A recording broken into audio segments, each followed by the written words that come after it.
Bien, buenas tardes, buenos días, buenas noches a todos. Bienvenidos a esta conferencia que nos va a presentar el hermano Gaspar con el título de HPV y sus maestros. Todos han de saber y conocer al hermano Gaspar, pero quiero dejar después de la invocación, quiero dejar a Magali Polanco que sea la que lo presente. Les pido que por unos instantes cierren sus ojos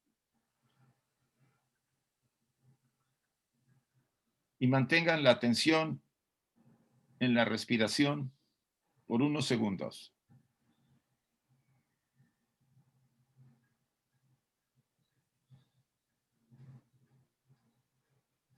Y ahora lo vamos a tratar todos, si es posible, después de que yo mencione las frases, de repetir la invocación, por supuesto, los que lo quieran hacer. Tomen en cuenta el significado profundo que tiene. Oh vida oculta que vibras en cada átomo. Oh luz oculta que brillas en cada criatura. Oh amor oculto que todo lo abarcas en la unidad.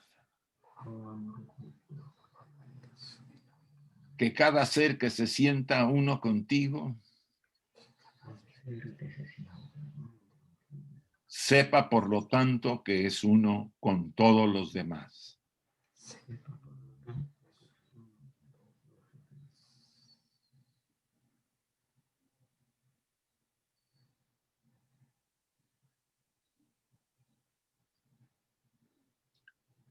Así sea y gracias a todos. Magali. Muy buenos días para todos, mis queridos hermanos. Los domingos es una dicha reunirnos. Hoy tenemos al hermano Gaspar Torre. Gaspar Torre daría trabajo presentarlo, ¿no verdad? Pero vamos a decir un poquito de lo de él. Digo trabajo porque hay mucho que hablar de Gaspar, pero he escogido algo breve. Que Gaspar Torre nace en Cuba de una familia de teósofos, conoce la teosofía desde su cuna, fue presidente de la sección cubana, es sacerdote de la Iglesia Católica Liberal, casado con la hermana Idarmis Rodríguez. Es un trabajador incansable por la sociedad teosófica, dispuesto a ayudar a cada hermano que toque su puerta para comprender cualquier término de la literatura teosófica. Podríamos hablar todo este tiempo de Gaspar, pero voy a ceder el micrófono mejor a él para que lo haga hablando de nuestra querida HPV y los maestros. Gracias a todos por estar presentes. Te voy a pedir, Magali, que cierres tu micrófono, por favor. Ya voy a... Bien, Gaspar. Ok. Todo tuyo. Muchas gracias. A ti, Gaspar. Muchas gracias por dar esta oportunidad de poder compartir con ustedes algunas de las enseñanzas fundamentales que HPV nos dio a través de sus maestros y cómo ella se expresaba de ellos. Vamos a comenzar con una cita que ella agregó en su libro La Doctrina Secreta, su obra fundamental, para que podamos comprender la gran dificultad de poder difundir estas enseñanzas para una humanidad que todavía no ha podido tomar en su mayoría el ciclo ascendente para salir de la materialidad en que la ley de evolución tenía que llevar a las mónadas humanas para poder, después de aprender a manejar la materia más densa, esta materia del mundo físico y sus contrapartidas un poco más sutiles, pero todavía al nivel personal de las emociones y la mente, para poder retornar a que la expresión de la mónada pura del espíritu universal sea capaz de expresarse plenamente en todos estos mundos inferiores. Y ella dice en el tomo 5 de la doctrina secreta, entre otras cosas, fíjense que está entre puntos suspensivos una frase mucho más larga, que los absurdos conceptos que los círculos de la sedicente sociedad de la sociedad culta, tuvieron de la religión de la sabiduría, o bodhismo, pone ella entre paréntesis, después de la admirable y clara exposición científica contenida en el budismo esotérico, es decir, la primera obra que después de Isis sin velo fue la que más llegó a hacer conocer la sociedad teosófica. Ella dice, sedicente sociedad culta. Esta palabra, pues ella la sacó del francés, de soi-disant, que no es nada más que, como decimos nosotros en un español, aquel que se cree que y se da a sí mismo como algo seguro y que nosotros lo llevamos al dicho español, dime de lo que presumes, te diré de lo que careces.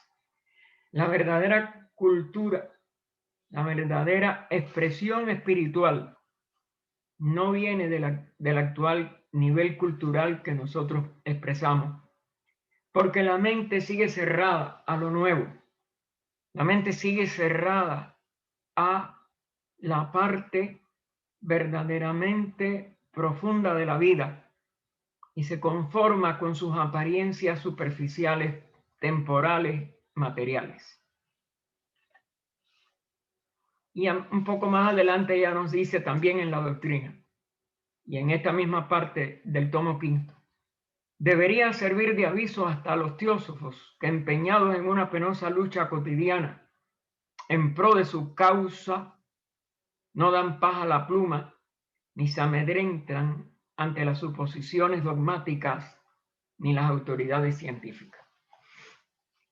Esto ya lo tiene que escribir un poco antes de publicar la obra en 1888, que se publica en octubre de ese año, y ya hacía 11 años que se había publicado Isis sin velo, su primera gran obra, de la cual vamos después a tratar un poco.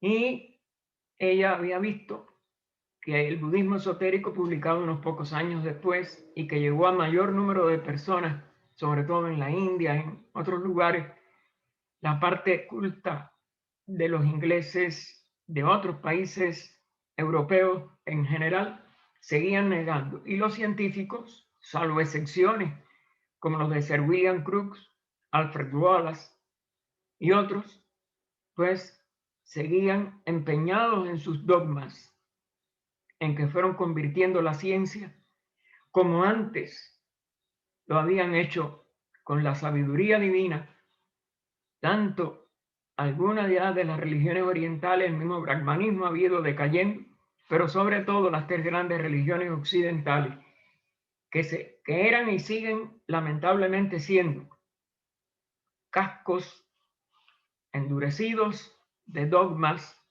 que no pueden abrir la mente y el corazón para interpretar las verdaderas enseñanzas que originaron esos dogmas.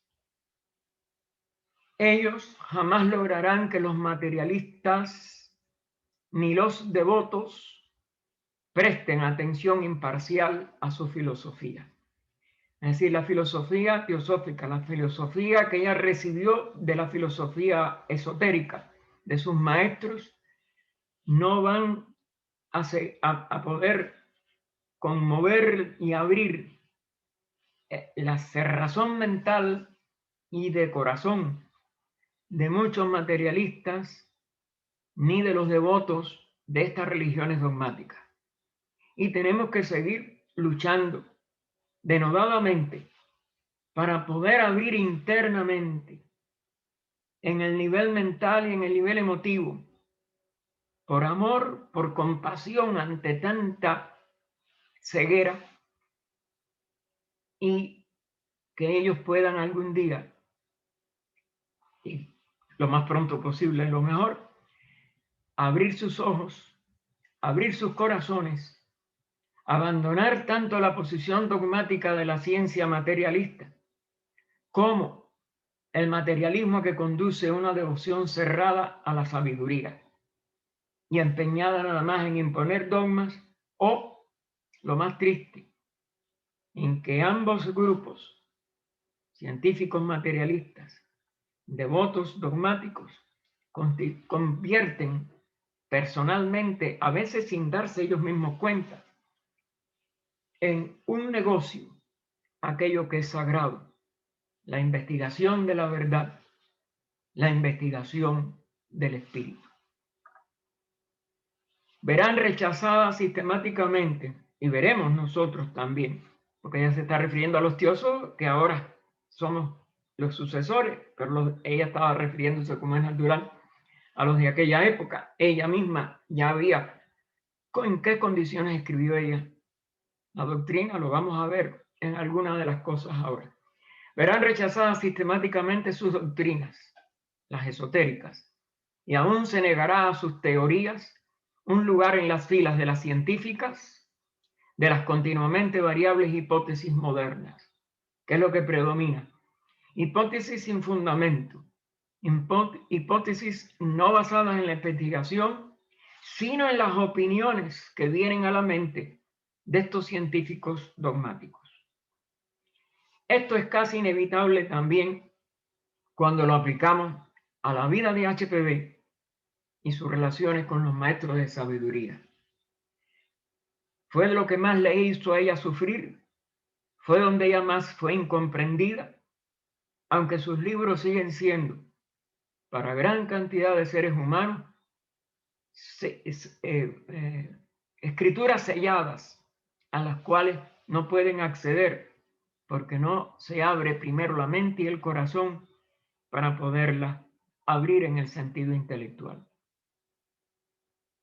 Aunque HPV, como sabemos todos, tenía visiones desde niña de un alto indio que la protegía y que ella consideraba como un espíritu, era la noción predominante en su época, fue la época del espiritualismo o espiritismo, que hoy le llamamos, y ella creía que era un espíritu, es decir, una entidad que se le presentaba, pero solamente cuando ella cumple sus 20 años, que está en Londres con su padre, huyendo de que su marido supiera dónde ella estaba, porque tenía autoridad todavía durante 10 años para hacerla regresar a sus órdenes y a su hogar, descubre que era una persona viva, que formaba parte, ¿no?, de una comitiva del reino la primera embajada del reino de Nepal ante la reina Victoria de Inglaterra.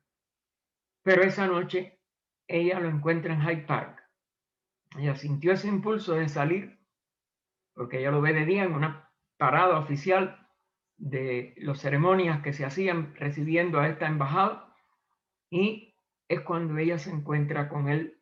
O sea, ya se había dado cuenta ella durante que él era un ser humano. Ella trata hasta de gritar, él le hace una señal de que callar, pero lo encuentra, y es donde él le habla de una misión, pero que ella tenía que prepararse, que aprender, y le da ideas de viajes, que ustedes saben que durante 20 años ella continuó haciendo, de 1851 hasta el 73, por todo el mundo, empezando por la India. Le dice, ve a la India aunque no es todavía tu tiempo. Como ustedes saben, ella trata de entrar también al Tíbet, fracasa 2 veces, solamente después que pudo regresar, de los 10 años en que ella puede regresar, es decir, más o menos 1858, por la fecha en que ella se casó, y recupera una sortija que durante su niñez ella había obtenido de una princesa calmuca en un viaje que ella hizo, bien con uno de los tíos de ella, que parece que era ocultista, bien con el príncipe Galitzine, que estuvo muy ligado a su familia, pero que se sabía que era ocultista. y ella recibe esa sortija de que algún día le iba a ser útil. Ella la toma y vuelve a marcharse de Rusia, pero va por el norte, no por la India. No se sabe si por Siberia, si por la China directamente, no se sabe. Quizás por el desierto de Gobi, donde sigue estando un centro oculto para nosotros, pero allí por el norte ella sí puede entrar y no la miran hacia atrás como las 2 veces que trató de entrar por India. Es la tercera, que fue la vencida. Así fue la Sociedad Teosófica, fue su tercer intento y venció. Esta entidad que la habían protegido y había salvado su vida en una ocasión, pues sabemos después por Olcott que a finales de la primavera de 1875, es decir, ellos se conocen en el 73, HPV le habla de la fraternidad de los maestros y él empieza a recibir, porque se dispuso a ayudarla, comprendió que el espiritualismo o espiritismo era bastante nefando para los mismos mediums sobre todo, y eso lo recoge él junto con otras cosas que va aprendiendo del año 73 en que ella llega a Estados Unidos y conoce a Olcott en Chittenden, en la granja donde estaban las manifestaciones de materialización de entidades más grandes en aquellos momentos de Estados Unidos y que él estaba tratando de reportar para un periódico, pues él se da cuenta de que ella tenía razón en lo que le iba diciendo y publica en enero de 1875 un libro de él muy poco conocido, desgraciadamente, por los teósofos, y que yo sepa no está traducido al español, que es el principal escollo para nosotros, que se llama De gente del otro mundo. De gente del otro mundo recoge todas las impresiones que él fue recibiendo, primero del aura negativa, de vamos a decir, la desgracia casi en que caían casi todos los medium verdaderos. Él sorprendía falsos medium, él se especializó, sabía que había gente que igual que en las líneas científicas y religiosas engañan, pues también en el espiritualismo desgraciadamente empezaron los falsos mediums, pero sabía que había medium verdaderos, y cuando eran verdaderos veía el común denominador de enfermedades, desgracias y el aura de tristeza y de negatividad que acompañaban sus vidas. Eso se refleja en ese libro de gente del otro mundo. Pero en contrapartida, ella le habla de los maestros y él empieza a recibir las primeras instrucciones de Serapis Bey en cartas que están guardadas en Adyar, y sabía que Serapis Bey tenía un segundo en la fraternidad que radica de la fraternidad total del universo, de la Tierra, que radica en la sección de Luxor en Egipto, y él recibe la prueba de que también estaba en contacto con él cuando él escribe una importante exhortación a los espiritualistas para que trataran de salir del interés exclusivo en los fenómenos y llegaran a una comprensión filosófica de los mismos. Cuando él termina el escrito, le pregunta por telégrafo a HPV si ella lo iba a firmar. Ellos habían hablado de hacer esta exhortación y de tratar de proteger una naciente revista o periódico de los espiritualistas que había fundado Jerry Brown, y le ofrecen ayuda que él después usó mal, vamos a decir. Y se convirtió en enemigo de los fundadores cuando ya ellos fundan la Sociedad Teosófica, pero la sociedad no estaba fundada en esos momentos. Y él cree que lo había escrito él en un hotel de Filadelfia, donde él estaba parando para un trabajo que él tenía que hacer como abogado. Él tenía una firma de abogados en Nueva York, pero que tenía a veces que ir a Filadelfia. Y se encuentra que Blavatsky le contesta: ni usted ni yo ponga de los el comité de los 7 grandes de la fraternidad de Luxor. Y aunque a él le pareció aquello hasta ridículo, lo obedeció. Él sabía ya el carácter de HPV y que por gusto ya no había puesto aquello, pero él no se daba cuenta.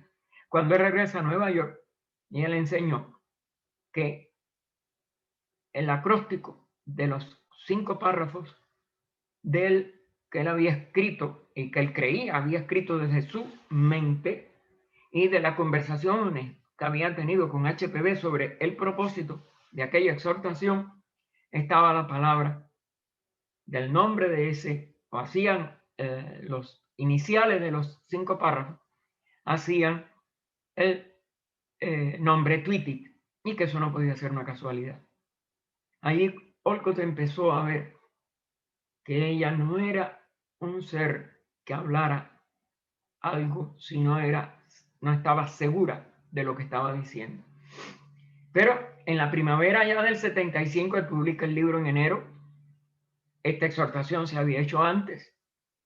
Él ve que HPV estaba sufriendo un cambio y lo describe así en hoja de un viejo diario. Un maravilloso cambio psicológico del cual no se me permite hablar, pone al final del párrafo. Sin saberlo, Olcott, ella sí lo había hablado, claro, no con nadie de los que estaban alrededor de Olcott, sino a sus familiares. En varias ocasiones, cuando en 1876, ya después de la fundación de la sociedad, no en el momento en que él empezó a notar este cambio, ella logra restablecer la correspondencia con su familia.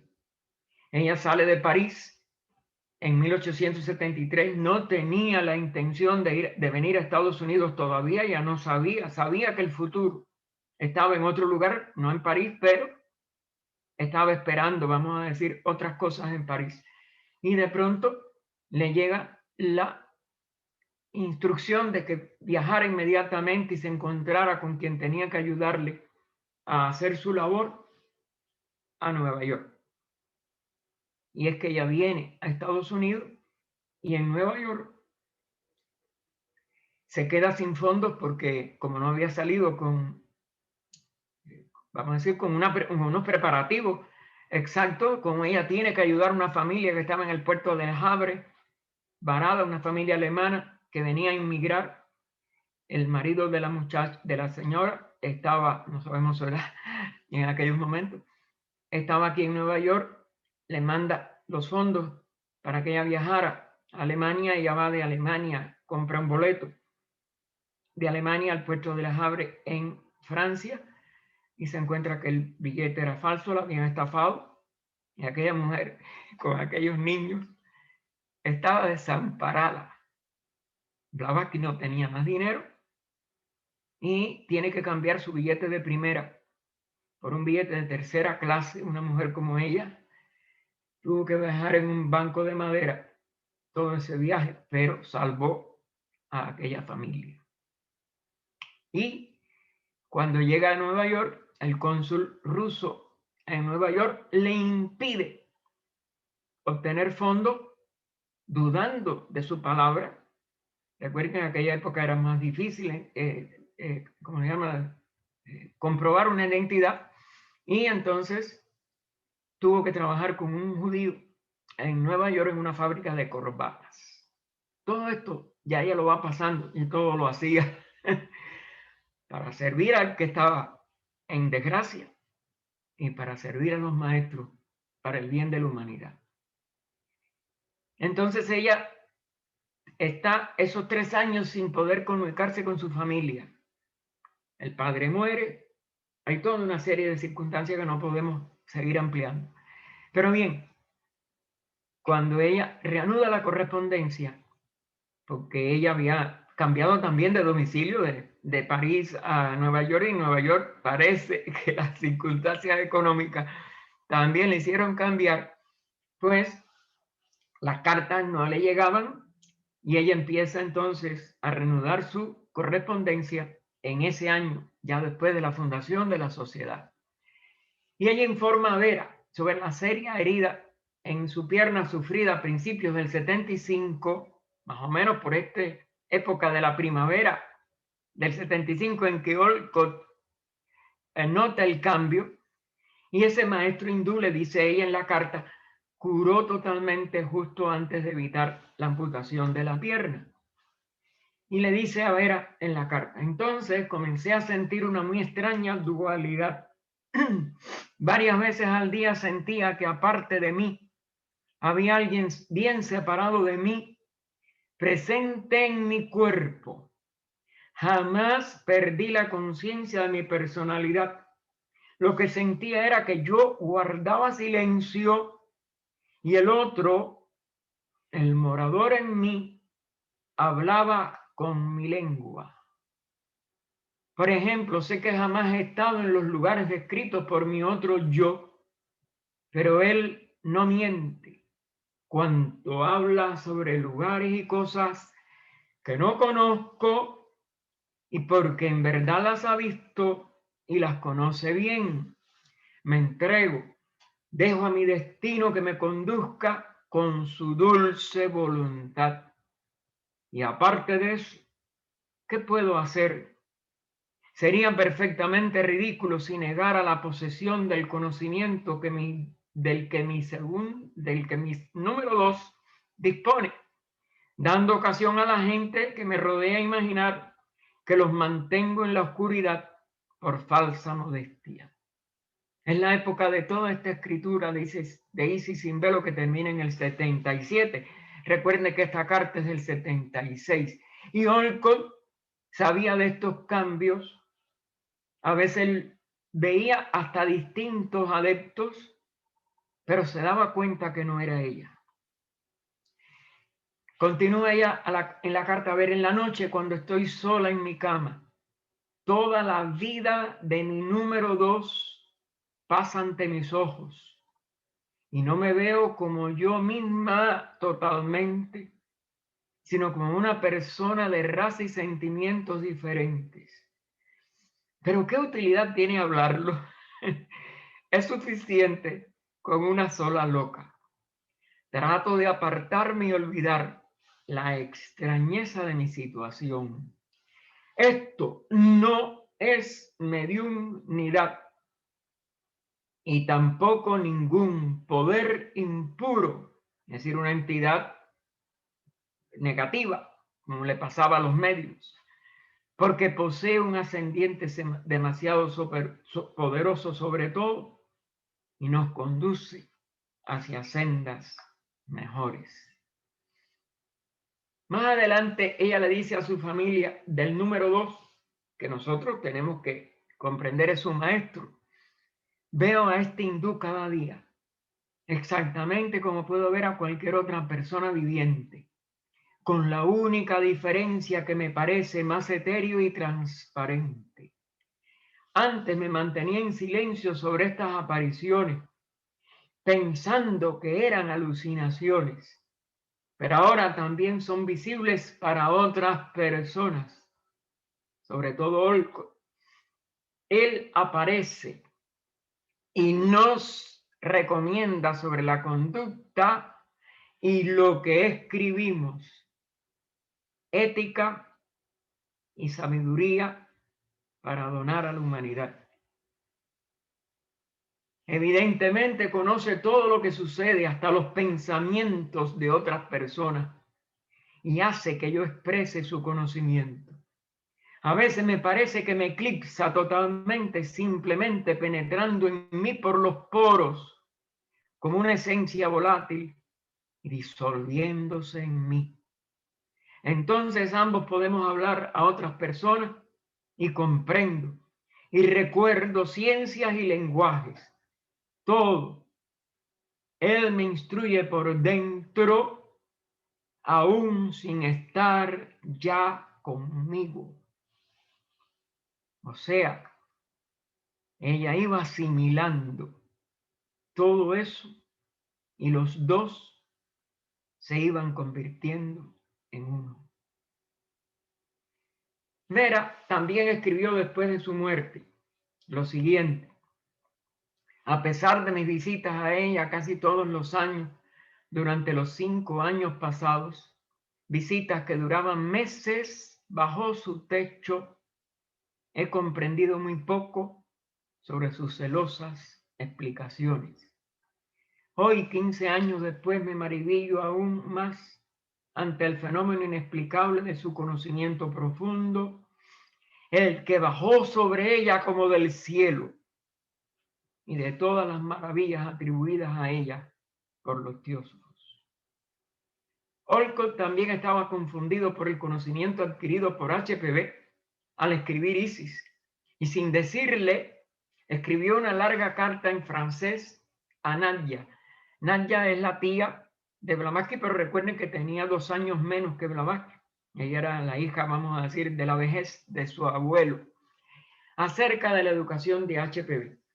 La respuesta del 8 de mayo de 1877, es decir, un poco antes de publicarse Isis sin velo, decía, esto lo escribió Nadezhda: HPV recibió la educación de una niña de buena familia.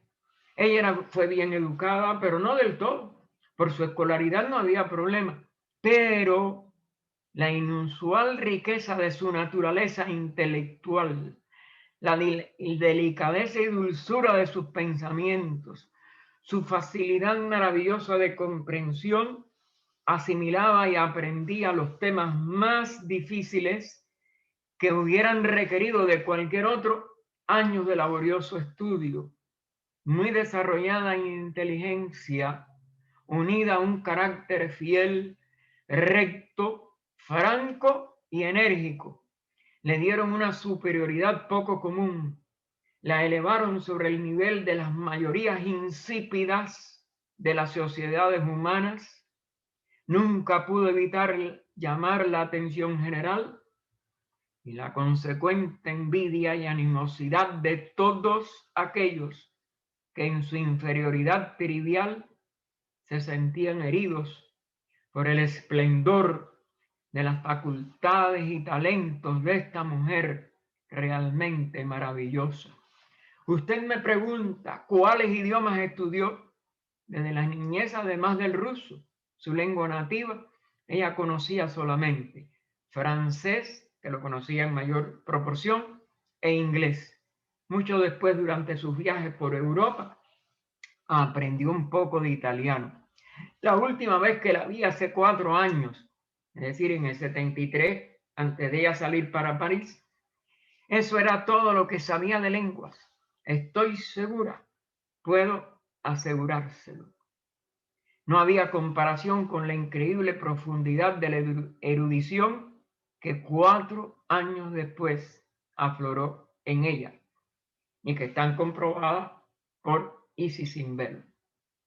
En el último capítulo de Isis, vamos a ir ahora en otra dirección, nada más que podemos dar pinceladas, hermanos, porque sus relaciones con los maestros y el misterio de ella, que es casi igual a la de sus maestros, a mi entender, están los famosos 10 puntos de Isis. Miren, Isis sin velo, ustedes saben que la mayoría hoy de los teósofos la consideran como pasada de época. Los mismos maestros consideraron que sus materiales estaban desordenados, le recomendaron que se escribiera de nuevo por el bien aún de la fraternidad, dice KH en una de sus cartas.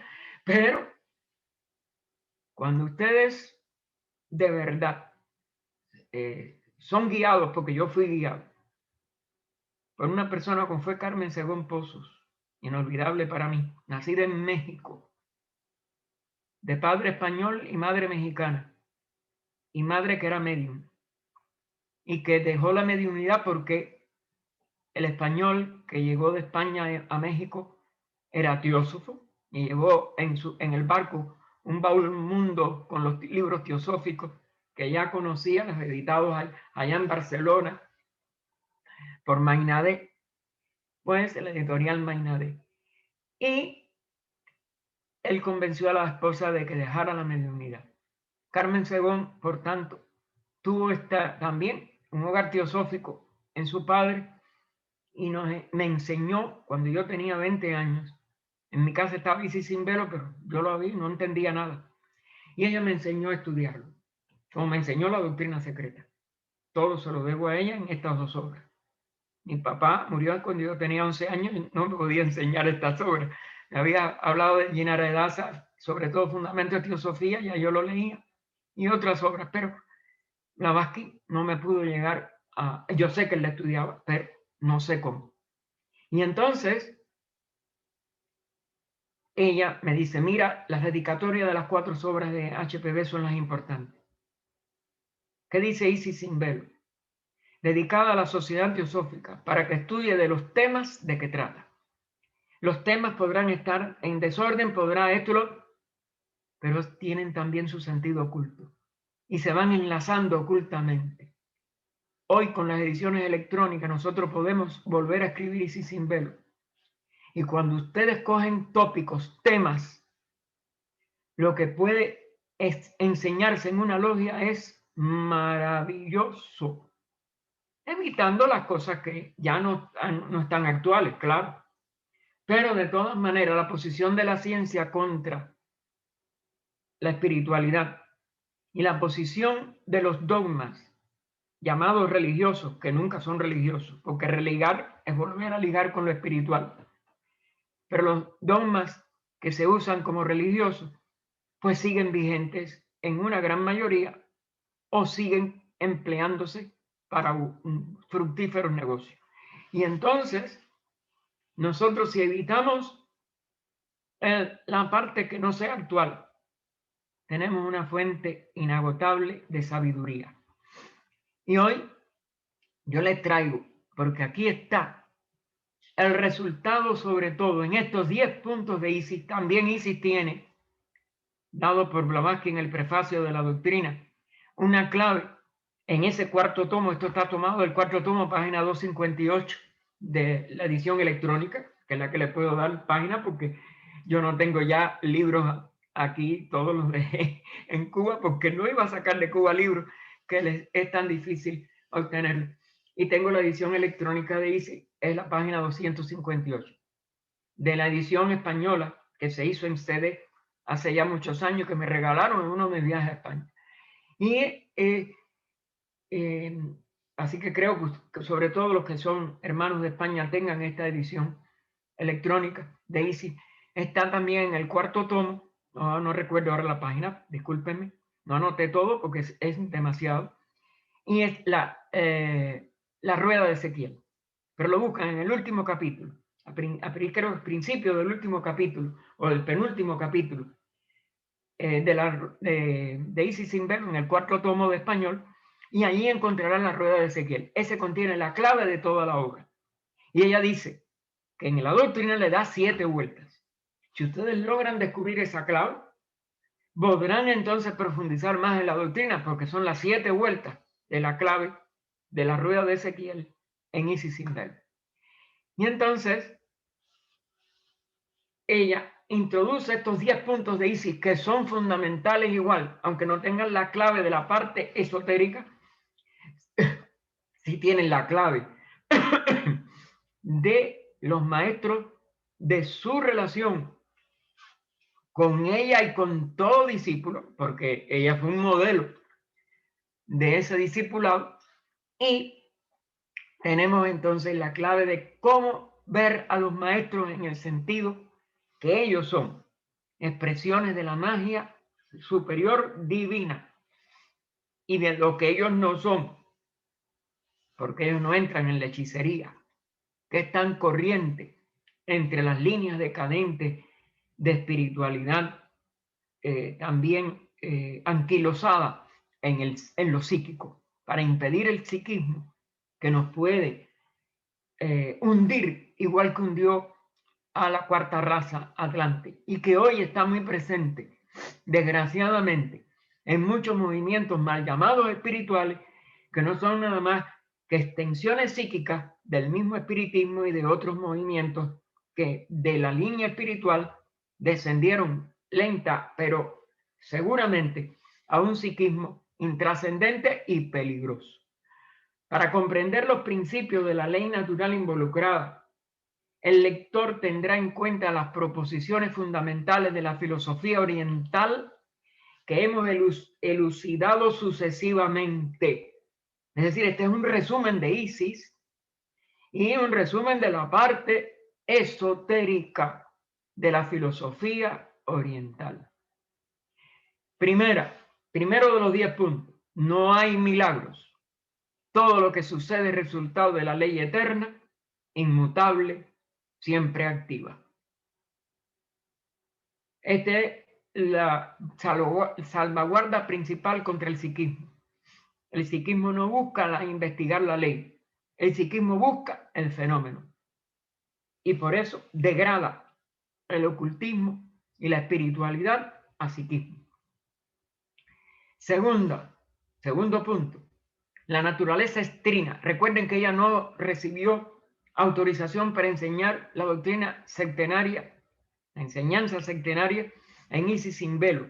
Sin embargo, Isis sin velo, si ustedes buscan significado del 7, verán que está casi expuesto todo el sectenario y toda la constitución sectenaria, tanto del universo como del ser humano, pero insinuada, porque no se le permitió decirlo. Cine recibió ese gran legado, poder dar por primera vez en nombre de la Sociedad Antiosófica y los maestros, porque él lo sacó de las cartas de los maestros, la constitución sectenaria del hombre, con sus limitaciones, esto y lo otro, que se amplían y se rectifican en la doctrina, sobre todo en el primer volumen de Cosmogénesis, pero después se amplía esa rectificación en Antropogénesis en el tercer tomo de español o volumen de español. Así que la naturaleza es trina. Pero claro, ¿de dónde surge el sectenario? De las interrelaciones de los tres. Y eso quien mejor lo explica es Annie Besant, para el que no quiera ahondar después en Blavatsky, que lo explica también maravillosamente, pero bueno, mucho más difícil el que empiece a tratar de entender cómo de una trinidad surgen los 7, que a veces se aplica muy mal en los rayos, sobre todo en el libro de Wood. Para mí no está bien explicado.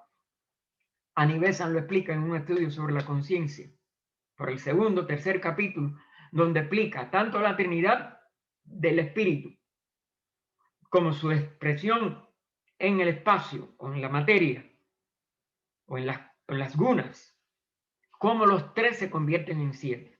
Búsquenlo en un estudio sobre la conciencia. Así que la naturaleza es trina. Hay una naturaleza visible, objetiva, y una naturaleza invisible, subyacente, y una fuente de toda energía. Es decir, los dos polos y su relación, que es la energía. Modelo exacto de la otra y principio vital de ella, esa energía. Y por sobre estos dos, el espíritu, fuente de todas las fuerzas, solo, eterno e indestructible. La unidad por encima de toda apariencia de diversidad, porque esta Trinidad pertenece a la manifestación o a Maya.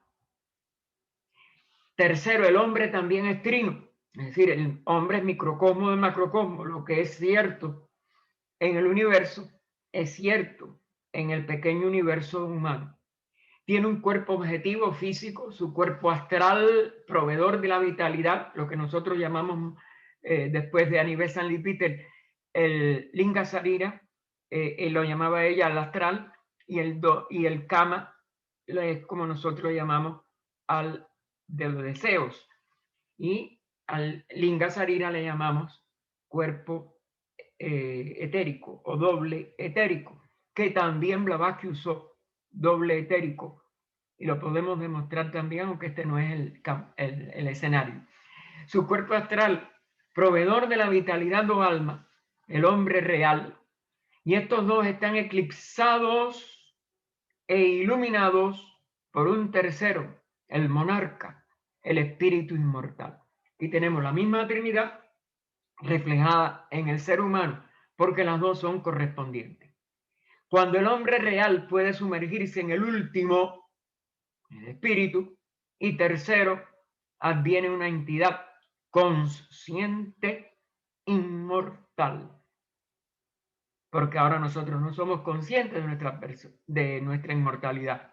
Nuestra personalidad es mortal y ni va a reencarnar. No, yo voy a reencarnar, entonces no, ese yo personal no va a reencarnar en nada. Ese sí tiene que disolver en Devachan, la parte superior, y en el Kama Loka, la parte inferior. Cuarto punto. La magia como ciencia es el conocimiento de estos principios, es decir, de los tres universales, de los tres individuales o humanos, y sus desdoblamientos centenarios, y de la forma por la cual el individuo adquiere, mientras se encuentra en el cuerpo físico, porque no se puede alcanzar el adectado fuera de esta vida física, la omnisciencia y omnipotencia del espíritu y su control sobre las fuerzas de la naturaleza. La magia como arte es la aplicación de este conocimiento en la práctica. Y eso es lo que es un adepto. Un ser que ya alcanzó omnisciencia y omnipotencia espiritual, control sobre las fuerzas naturales, y lo puede llevar a la práctica. Eso es lo que es un adepto. Eso eran los que son sus maestros. Eso es lo que es la fraternidad blanca.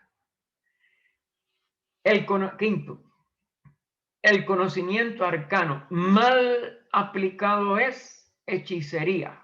Si no se tiene omnipotencia, omnisciencia, si no se tiene el control de toda la naturaleza, degenera en hechicería. Ese mismo conocimiento arcano antiguo, pero si no, o se tiene o no se tiene, total. Mientras no se tiene en su integridad, es muy peligroso.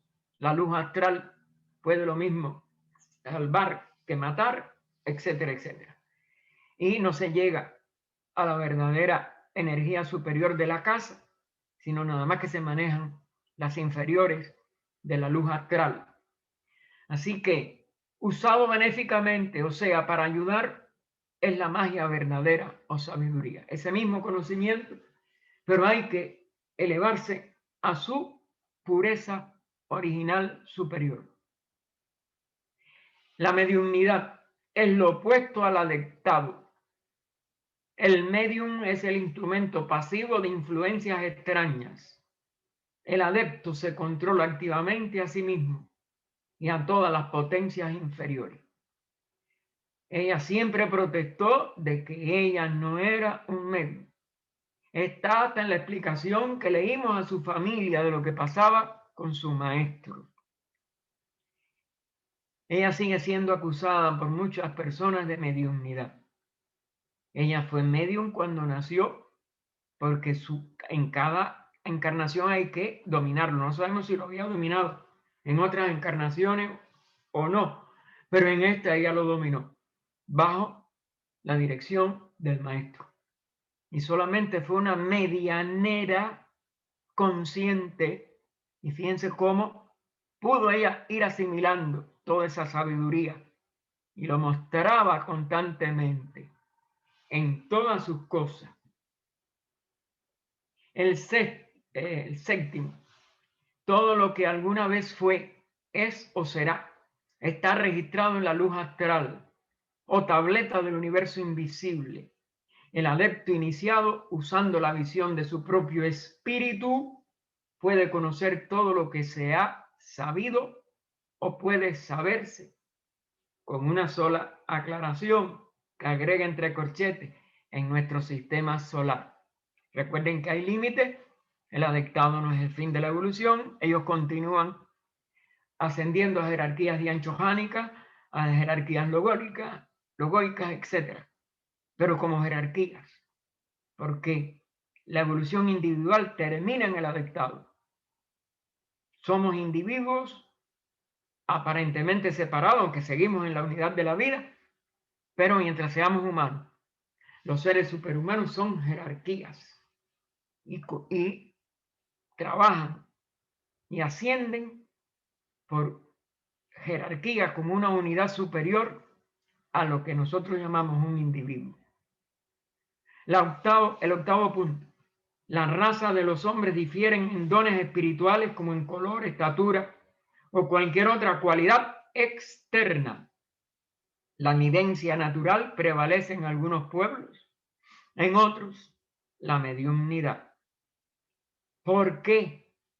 Porque depende de la espiritualidad.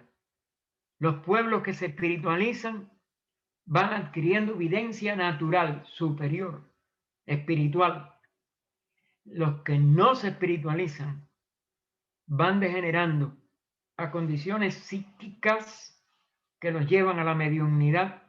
Y ese fue el aviso de que nuestra civilización, con su materialismo y sus dogmas en los dos polos posibles de investigar la materia, de investigar el espíritu, se estaba enredando en un nivel intermedio sin llegar a lo espiritual. Por eso los maestros rompieron el silencio de tantos siglos para darnos la sociedad teosófica, que tiene que ser espiritual y no psíquica, y mucho menos material.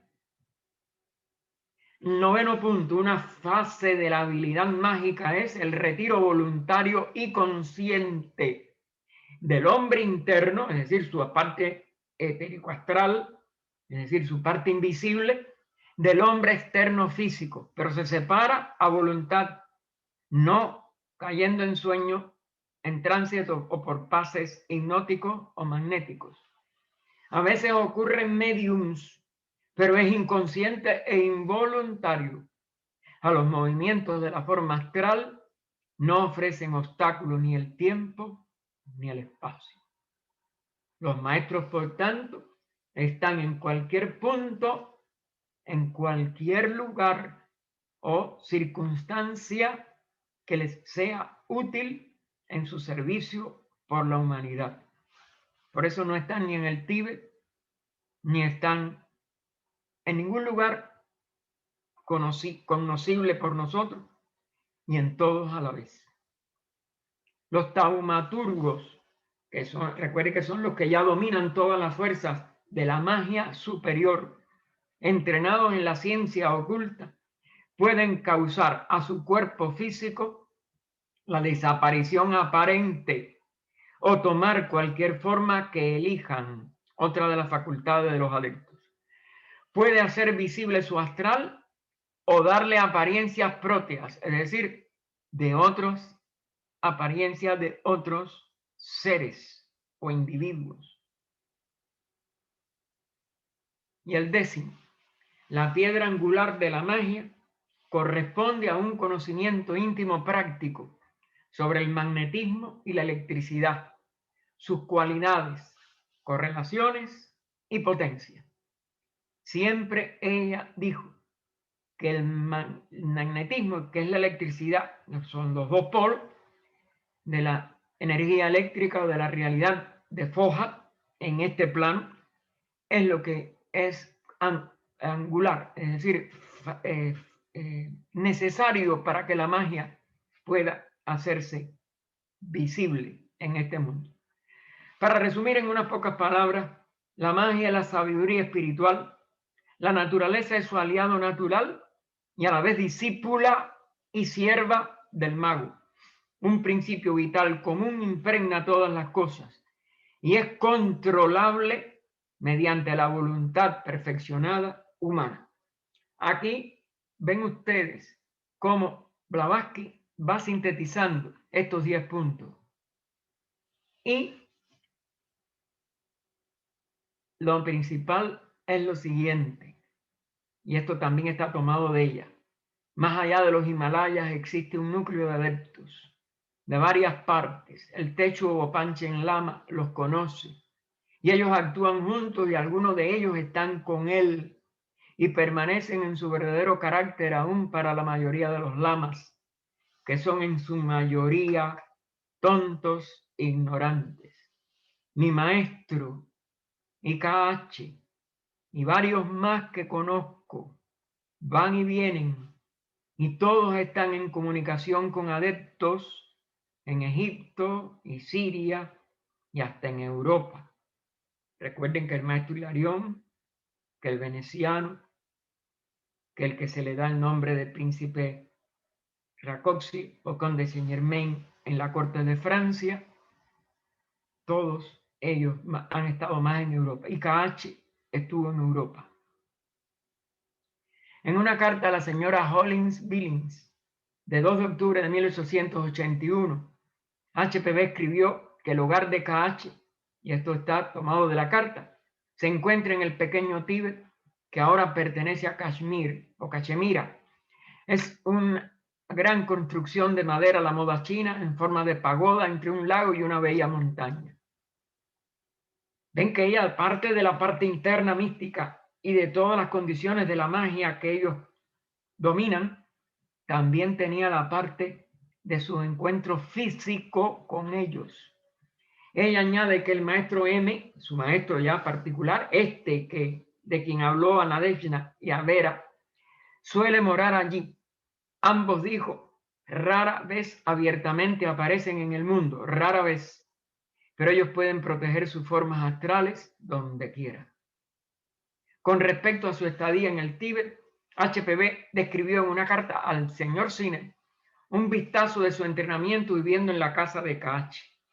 Fue escrito luego de un vívido sueño relámpago que regresó a su conciencia con todos los detalles de su vida diaria allí y que le sirvió a ella en una crisis. Es recordar esto.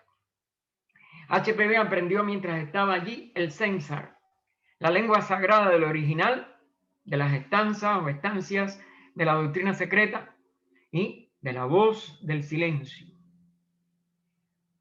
Y ahora Nadezhda le contesta a, a Olcott lo siguiente, a una carta sobre si ella conocía algo de los maestros. Cuando mi sobrina se encontraba del otro lado del mundo, ni un alma sabía dónde estaba, lo que nos afligía enormemente. Todas nuestras búsquedas habían finalizado en nada. Ya la creíamos muerta. Cuando por el año 1870 o después, recibí una carta de aquel que llamas KH, a Olcott, ¿no? Olcott sabía estas iniciales, que me llegó de la manera más misteriosa e incomprensible a través de un mensajero de apariencia asiática que desapareció ante mis ojos. Mi sobrina me habló mucho de ellos hace algunos años, de ellos hace algunos años. Ella me escribió que debía encontrarlos de nuevo y renovar sus relaciones con varios de ellos, aún antes de escribir Isis. ¿Por qué habría de inventarlos? Porque también le pregunta a Olcott si es que ella los imaginaba. Si yo siendo siempre y continuaré siendo ferviente cristiana, creo en la existencia de estos hombres, aunque me pueda negar a creer todos los milagros que se les atribuyen, ¿por qué los demás no creen en ellos? ¿Quién podría entonces haberme escrito esta carta para hacerme sentir seguro en el momento en que tenía la mayor necesidad de tal consuelo, salvo que haya sido uno de estos adeptos mencionados? Es verdad que la escritura no me es conocida, pero es la misma escritura que está en las cartas a Cine en el Museo Británico. Pero la manera en la cual me fue enviada fue tan fenoménica que nadie más que un adepto en la ciencia oculta podría haberlo efectuado. Me prometió el regreso de mi sobrina y la promesa fue debidamente cumplida. Nadezhda le prometió a Olcott que le enviaba esta carta está guardada en los archivos de Adyar, en francés. HPV en una carta dice a su familia que su maestro tenía un profundo respeto por el espíritu de las enseñanzas de Cristo, porque ella las tranquilizaba. Como Nadezhda dice aquí, ella era cristiana, y que además ella había pasado 7 semanas en un bosque no lejano a las montañas Karakoram, donde había permanecido aislada del mundo y donde su maestro era el único que la visitaba diariamente, ya fuera astralmente o de otra manera que ella no estableció. Mientras estaba allí en un templo cueva, se le había mostrado una serie de estatuas representando a los grandes maestros del mundo. En uno de los pasajes subterráneos había una enorme estatua en bronce de Jesús, perdonando a María Magdalena. Y al lado había otra estatua de Gautama con su mano dando agua a un pordiosero. También otra del Buda, que bebía de un pozo con una copa que le extendía a una prostituta paria. Fíjense los ejemplos que ella recibió en esas etapas. Y eso es lo que ella le da a sus familias para que no se preocuparan tanto. Nadezhda se interesó tanto que le pidió a Isis sin velo. Ella se negó en 3 cartas a mandárselo, porque le decía que ella era una cristiana sincera y sobre todo la parte de religión del segundo volumen de inglés, que son nuestros tomos 3º y 4º, era contra el dogma, pero no contra Jesús ni contra la iglesia. Pero al fin ella insistió y al fin HPV se lo mandó y ella llegó a estudiar Isis sin velo. Poco después que HPV y Olcott llegaron a Bombay, desde Estados Unidos se instalaron en el barrio indio de la ciudad. Y un día HPV pidió un coche ligero y la acompañó uno de los sirvientes que ellos habían contratado allí a través de Dayanand Sarasvati, el de la institución que trató de hacer la misma obra en la India y que fracasó, se dogmatizó, y se llamaba Mulji. Ella guió al cochero hasta una casa en la playa. Entró sola y salió al poco rato. Un indio alto en la puerta le regaló un ramo de rosas. Regresaron y Mulji, intrigado, trató de regresar a esa casa que nunca había visto antes y no la encontró. Mulji era de Bombay, conocía todo Bombay. Su familia había vivido, tenía una casa cerca de la playa en donde esta casa también estaba. Y él le dijo a Olcott, yo voy a poder descubrir. HPV dijo que nunca lo podría encontrar.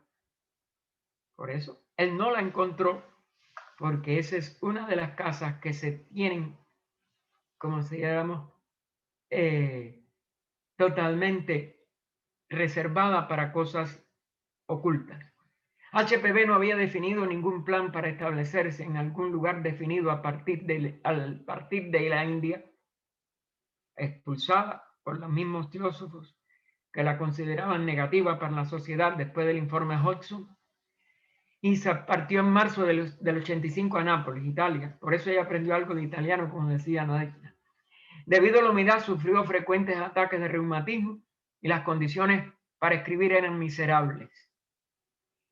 El maestro le prometió que iba a hacer algo, pero ella no sabía lo que era. Si era rehacer Isis, todavía no había un plan. Así que ella decidió mudarse a Würzburg, Bavaria del norte. HPV le escribe a Sinnen: por más frío que esté fuera, me gusta Würzburg. Es uno de los centros en los que vivió uno de los maestros. Allí vivió Kachi. Por eso lo pongo entre corchetes. Será él quien, es decir, Kachi, quien recomendó a mi maestro enviarme aquí, porque el maestro de ella era quien la había mandado. Y en otra carta añade: puedo hacer más permaneciendo en la sombra que destacándome una vez más en el movimiento. Permítame estar en lugares desconocidos. Trataba de que ni Sinnen la siguiera por carta. Y escribir y enseñar a todo el que quiera aprender. Porque ya no sabía lo que se iba a hacer todavía. Ya que él me forzó a vivir, permítame vivir y morir ahora en relativa paz. Pero le agrega: él no me permitió firmar ese contrato. Ella le habla de un contrato, no podemos citar toda la carta de Sinnen, ya estamos fuera de hora. El año pasado en París, cuando me fue propuesto, porque él dice, mi tiempo, el de Blavatsky, ¿no?, estará ocupado de otra manera. Pero no pude evitar que le visitaran, ya después de estar en Würzburg, la familia y otros, entre ellos, y lo cito por lo que vamos a ver después, W. Howard Schleiden, quien más tarde, este fue el primer presidente, o por lo menos el presidente más notorio de la sección de la Sociedad Teosófica de la sección alemana. Era médico, muy joven, entusiasta, y la visita. Y entonces él va relatando, hay hechos que están relatados por él en varios lugares. No, fíjense que todo está punto suspensivo porque esto es muy largo. Cuando lo visité en octubre del 85, ella tenía unos pocos escasos libros, no llegaban a una docena. La vi escribir frases como si las copiara de algo ante ella, donde sin embargo no veía nada. No tenemos todavía ¿cómo se llama? El testimonio de la condesa Westminster, que llegó a ella al final de su estancia en Wurzburgo. Vi bastante de la conocida escritura azul de K.H., como correcciones y anotaciones sobre sus manuscritos, así como en libros que se encontraban ocasionalmente sobre su buró. Y lo noté en especial durante la mañana, antes de empezar su trabajo. Hubert, Schleden, dormía en el sofá de su estudio después de que ella se había retirado en la noche, ya no tenía ni dónde estar. Por eso en un principio no quiso a Constancia Westminster y el maestro le dio la orden que la recibiera. El sofá estaba solamente a unos pocos pies de su buró. Recuerdo bien mi asombro un día al levantarme. Vi sobre su escritorio una gran cantidad de folios cubiertos con aquella escritura azul sobre su propio manuscrito. Es decir, ellos rectificaban o agregaban. ¿Cómo llegaron allí esas páginas? No lo sé, pero no las había visto cuando me fui a dormir. Y ninguna persona había estado corporalmente en la habitación durante la noche, porque tengo un sueño muy ligero. Hubert Schleden también menciona haber estado presente cuando HPV estaba escribiendo su artículo famoso, ¿Tienen alma los animales? Y que les recomiendo a todos los que no hayan leído, publicado en 3 partes en el Theosophist de enero a marzo de 1886. El 6 de enero del 86, pocos días antes de que HPV recibiera el informe de la CIP, se recibió una carta de Hubert Schleden que ya sabía que contenía el reporte. Él estaba muy perturbado por la evidencia de Hodgson de que ciertas expresiones usadas por K.H. en las cartas a Zinner y a otros también se usaban en los escritos de Blavatsky, lo que sugeriría que ella era la autora de las cartas, que fue por donde Hodgson de verdad la condena como falsificadora. HPV había tenido, fíjense ahora cómo pasan las cosas. Ella todavía no había leído el reporte, no sabía que él la había culpado por eso.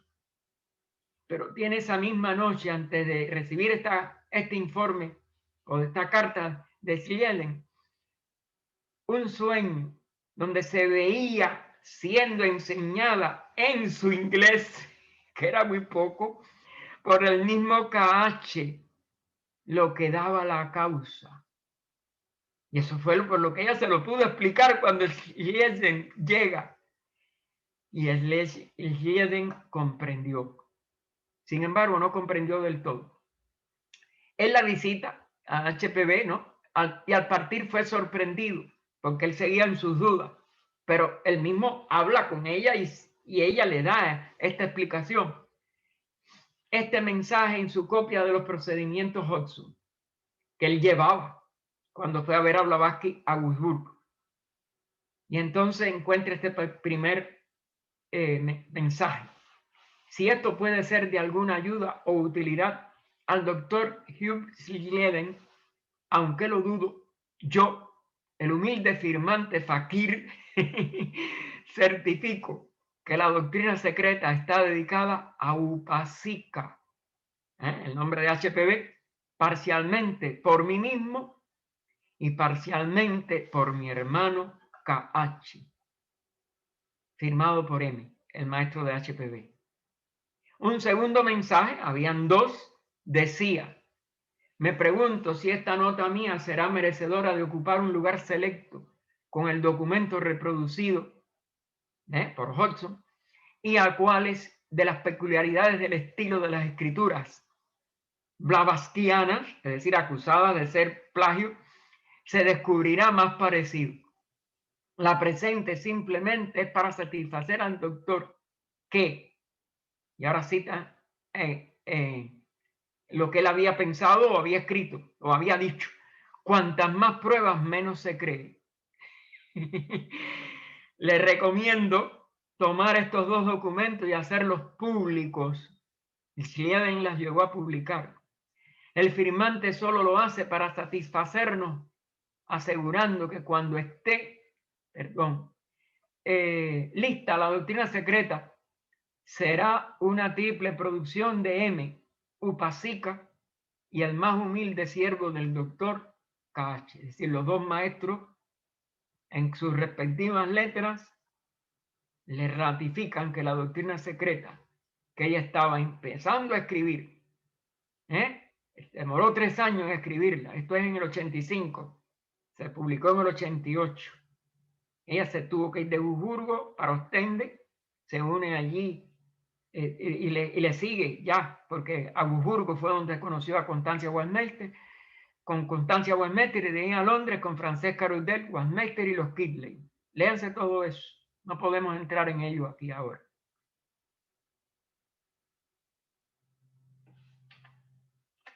No podemos finalizar sin decir algo de la otra teósofa, de Constancia, que más estuvo al lado de HPV mientras escribía la doctrina, que fue la condesa Westmeister, quien primero recibió una negativa de HPV a recibirla por no tener una habitación.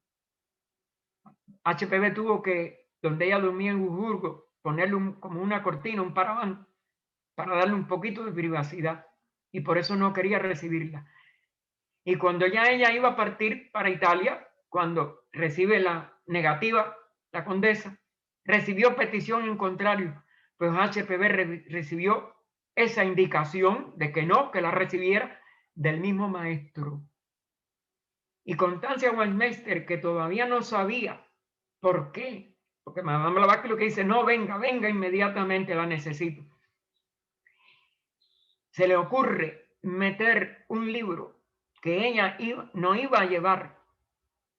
Y ese libro era la causa por la que el maestro inmediatamente quería que HPV recibiera aquello, porque hacía falta para lo que estaba escribiendo HPV. Claro, yo no puedo entrar en más nada de eso. Y busquen ustedes reminiscencia de H.P. Blavatsky y la doctrina secreta que publicó ella. Allí hay una valiosa información sobre los Kidley, sobre todo, y la de los Kidley, sobre cómo ayudaron a Blavatsky a escribir esta obra. Gracias, hermanos, por la atención y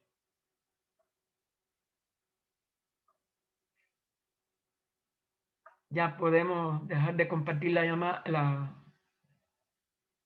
Es aquí mismo, ¿no? Puedes salir, pínchale abajo donde está verde, dice dejar de compartir. Ajá, sí, ya. Digo, lo pinché, no sé por qué no. Déjame, No déjame parar la sí, okay, grabación para que puedan preguntarte, permíteme.